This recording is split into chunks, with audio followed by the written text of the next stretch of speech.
this video is going over one of our RISE reviews or end of year reviews, Unit 2 ratios review.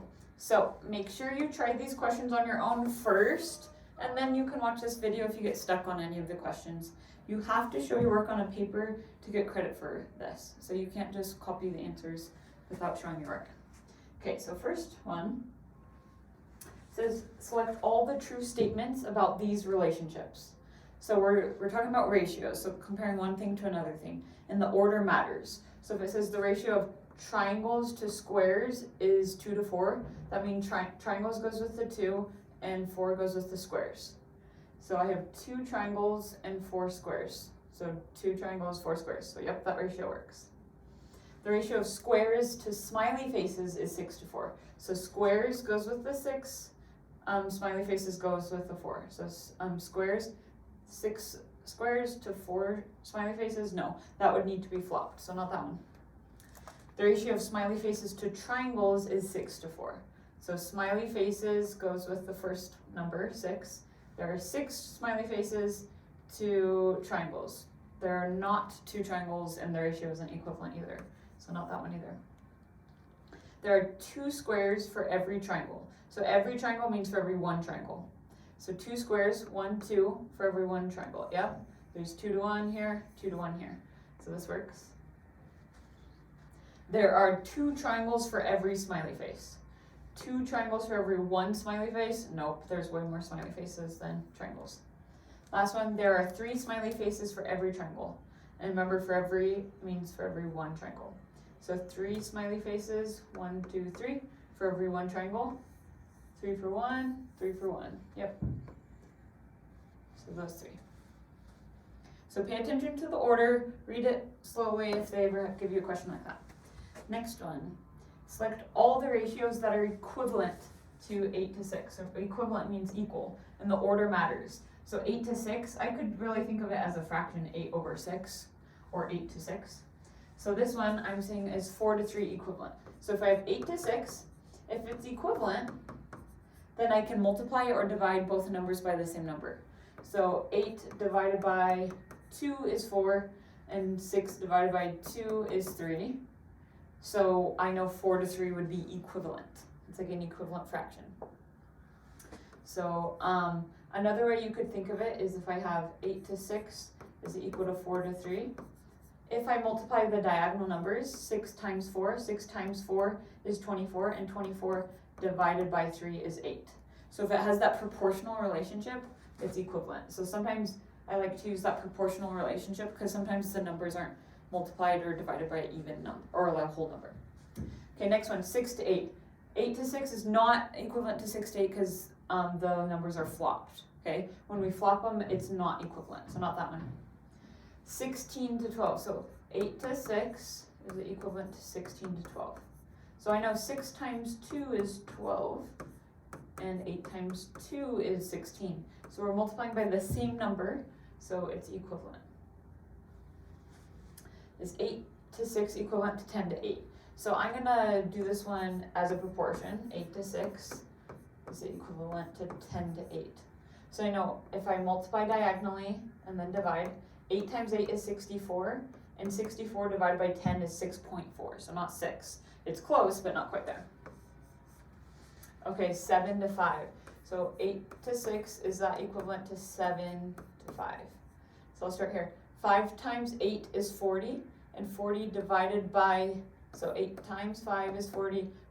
40 divided by 7 is not going to be 6 even. I know 42 divided by 7 is 6, but that's not going to work there.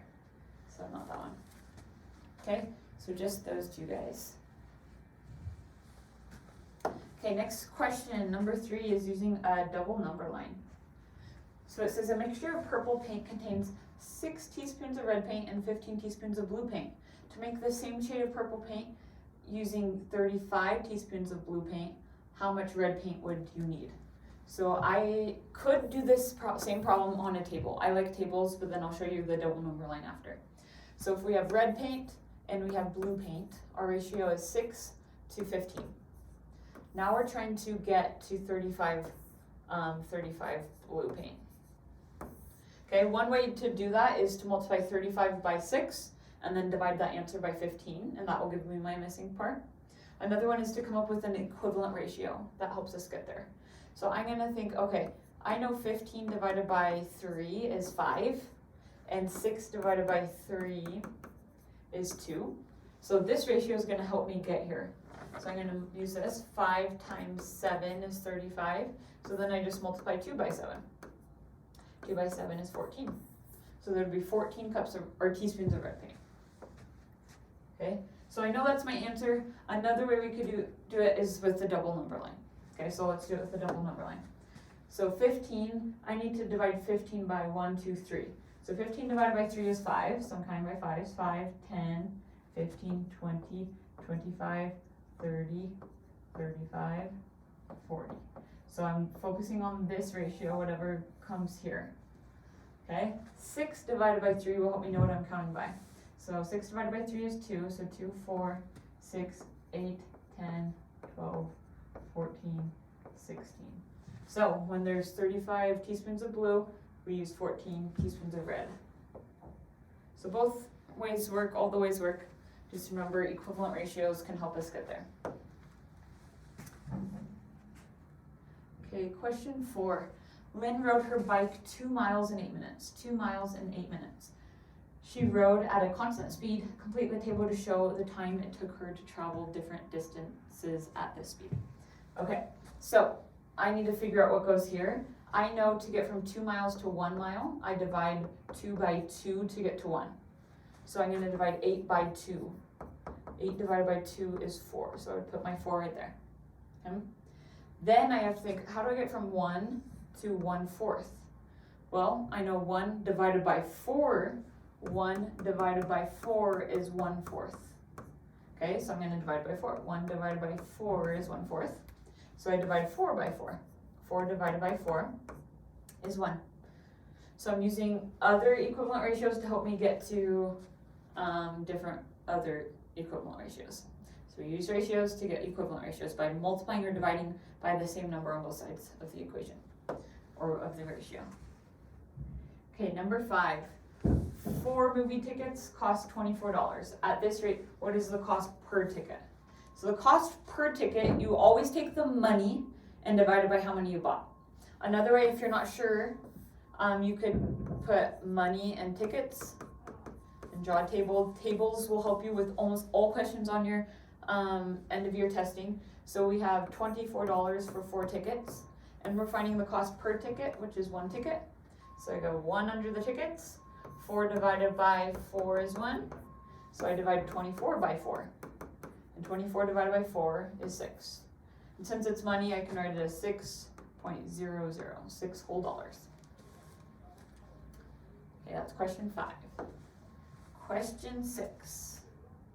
So question 6 says 4 ice cream cones cost $5. At this rate, how much do 3 ice cream cones cost? So tables are our friends. We've got ice cream cones, I guess I could just say cones, and money. And if you put money first and then cones, it's all good. Just put them under the right numbers or under the right columns. So 4 ice cream for $5. We're finding out how much 3 ice cream cones cost. So one way to do that is to multiply the diagonals and divide by the third number. So I would do 3 times 5. 3 times 5 equals 15. And then you do 15 divided by 4. Okay? And that would give me my missing part. So I know 15 divided by 4. 4 goes into 15 3 times. 3 times 4 is 12. 15 minus 12 is 3. Then you do 0.0, bring up the decimal, bring down the 0. 4 goes into 37 times. 7 times 4 is 28. Subtract and we get 2. Then we add 1 more 0, bring it down. 4 goes into 25 times. 5 times 4 is 20. Subtract and get 0. So I find out for 3 it costs $3.75. If you forget how to do it proportionally, meaning multiply diagonally and divide by the third number, you can find out how much for 1 first. So I could be like, okay, how much does one ice cream cone cost? And you divide by 4.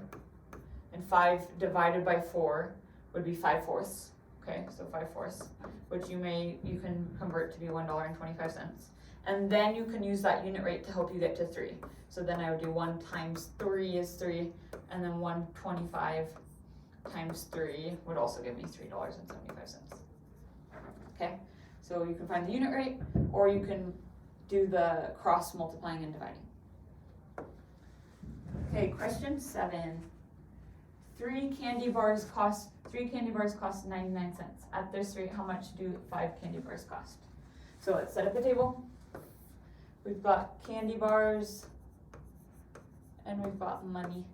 So 3 candy bars cost $0.99. How much do 5 candy bars cost? So I could put 5 under here, multiply, and then divide. Another way to do it is find out how much for 1, and then use that to find out how much for 5.